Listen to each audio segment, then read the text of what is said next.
மலையாளத்தில் மிகப்பெரிய வெற்றியை பெற்று பிரேமலு திரைப்படத்தின் மூலம் அறிமுகமான மமிதா பைஜி தற்போது தமிழ் சினிமாவில் மிகப்பெரிய வாய்ப்புகளை பெற்றிருக்கின்றார். அழகும் திறமையும் இணைந்த இவருக்கு தமிழ் திரையுலகில் பெரும் எதிர்பார்ப்பு ஏற்பட்டுள்ளது. தற்போது வெளியான தகவலின்படி மமிதா பைஜி அடுத்தடுத்து 5 முக்கிய தமிழ் படங்களில் நடிக்க உள்ளதாக கூறுகின்றனர்.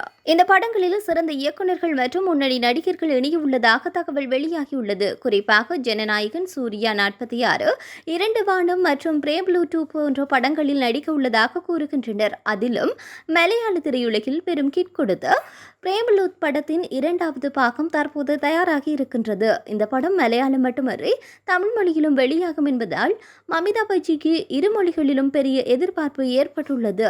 மமிதா பைஜிக்கு தமிழில் வரும் வாய்ப்புகள் அவரை விரைவாக முன்னணி நடிகையாக நிலைப்படுத்தும் என பலரும் எதிர்பார்க்கின்றனர். இயற்கையான நடிப்புக்காக பெயர் பெற்ற மமிதா தமிழ் சினிமாவில் அடுத்த ஹிட் ஹீரோயினியாக உருவாகி இருக்கின்றார். தமிழ் சினிமாவில் மமிதா பைஜி மிக வேகமாக வளர்ச்சியடைந்து வருகின்றார். அத்துடன் பிரபல இயக்குநர்கள் மற்றும் புதுமையான கதைகள் இவருடைய எதிர்கால படங்களுக்கு புதிய திருப்புமுனையாக இருக்கும் என ரசிகர்கள் எதிர்பார்க்கின்றனர்.